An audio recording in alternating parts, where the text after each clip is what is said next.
الباب 11 درجه يازده في صلاة الخوف درباري نويجا ترسيع وفيه مسائل وچند بابتك يتوي درجه هندهي. هذا هو العذر الثالث من الأعذار وتي أفا عذر سي شوان عذر أو دوغو التي تختلف بها الصلاة في هيئتها كد بنا سبب نويش وكي خانه تجرن ود أو عددها أنجي هجماروي وكي خانه تجرن ركعات مثلا. وقد تقدم الكلام على عذر المرض والسفر وكد بلنو كجيما بوتا بحسكر وقت تو نساخ بيانجي السفر با عذر تيا هاي كود بشرنگو بششيواز وان نويجتاني انجام دي. المسألة الأولى حكمها ودليل مشروعيتها وشروطها. أول جار مسألة أولي حكم النفيجة ترسيتشي وما تدليلها كون النفيجة ترسيها هاي ومرجن ويشنا يا أكي حكمها.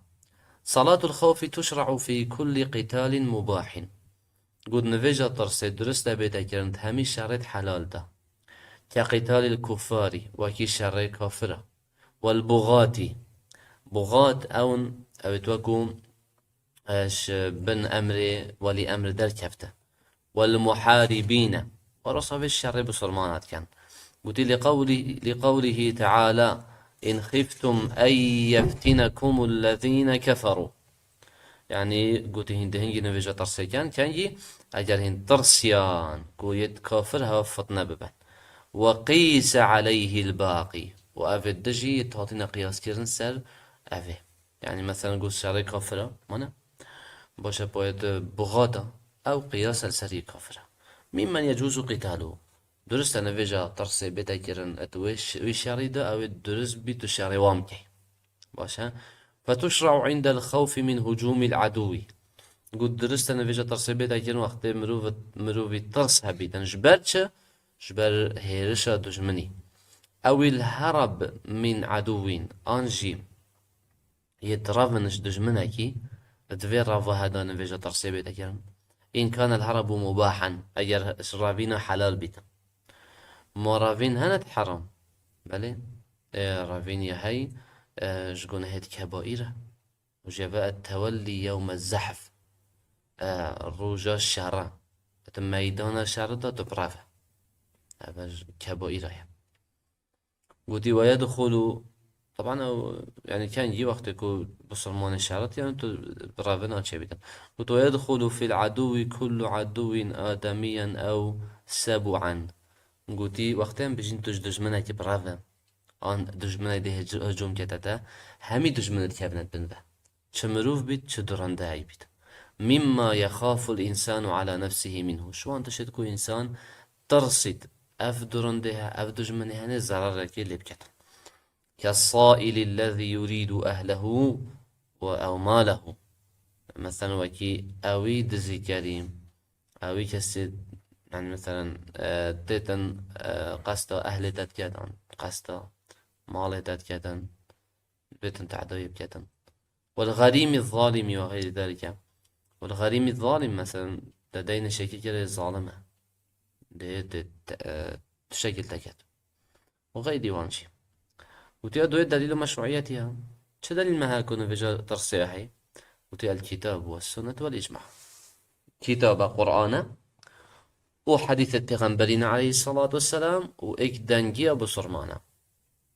وتأمل كده فقوله تعالى وإذا كنت فيهم وأجرت نافوانا دبي بس بيغنبري عليه الصلاة والسلام فأقمت لهم الصلاة تنفج بوانكر فلتقم طائفة منهم معك بلا كوما كشوانات جلتا برواستي تنفجي وليأخذوا أسلحتهم وبلا سلاح وشاكي وانجي فيبتا فإذا سجدوا أجر شونا سجدة فليكونوا من ورائكم فجا هين شونا سجدة بلا ركعة خيادي تمام كانوا بشنا بشته ولتأتي طائفة أخرى وبلا كوما كديبت لم يصلوا نفج جلتا ناكر بيتا فليصلوا معك بلا نفج شبكان جلتا بكان وليأخذوا حذرهم وأسلحتهم وبلا حذر خوارجرن وسلاح خجي حاضر كان. وصلاها رسول الله صلى الله عليه وسلم وبيعمل خد عليه الصلاة والسلام نفجة ترسيها كره وأجمع الصحابة على فعلها، والصحابي جامد أيضا كن كرياروي يهي وتشكي درسته. يسي شروطها مرجن نفيجا ترسي. وتشرع صلاة الخوف بشرطين. وتنجي درسته نفيجا ترسي بتاكين وكيد دو مرج هبن دو مرج بيت فيها هبن حتى تو فينفيج بكي. الشرط الأول مرجئك أن يكون العدو دجمن يتشوبيت ممن يحل قتاله. شوانا بيتن يتكو حلالة شريوكي حلالة شريوكي كقتال الكفار مثلا الشر كفر والبغاة بغاة ومحاربين الشركرة كما سبق يعني وكيبوري بان كان ما بحسين ذكر. وتبقى الشرط الثاني شرط دوي أن يخاف هجومه على المسلمين حال الصلاة. قد ترس هبيتا قو أفدج مني هاني اتو وقتين فيج ده هيرشي بكتاب بسرمانا انجيش درستنا فيجا تصيب كلام. المسألة الثانية كيفية صلاة الخوف. ما ظاني و نفيجا ترسي تشيا حكمة مثلا كان درستان درسنينا مرجن ويشنا ديت بتتبود شواكين شوانيوي. جاءت صلاة الخوف على عدة صفات كتب كوماكا شوازا يهاتي وقو هستن فيجا ترسي. ومنها الصفة الواردة عن النبي صلى الله عليه وسلم. أي كشوان صفات أبا وارد بش بخنبري عليه الصلاة والسلام في حديث سهل بن أبي حثمة الأنصاري رضي الله عنه.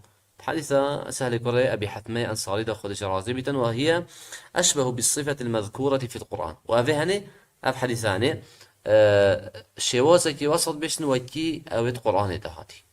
قلت وفيها احتياط للصلاة وبتر احتياط تدبو نفيجي واحتياط للحرب واحتياط بو شرجي تدا. يعني احتياط نفيجي تدا بس نفيج بتر ريكو بيكي تتكرن واحتياط شرجي تدا خالتك يعني عندش شركة وبسلمان حاضرين بو شرجي. وفيها نكاية بالعدوية وهالوصان في حالة هدان أختك وقف نفيجا بيشي وزا تتكرن يعني وكي ام بجين بر سنكرا وستيانا كي بو دجمن يجين يعني دجمن ب ناكتا أجاريكو بيت بصرمانا بنا حسيتا.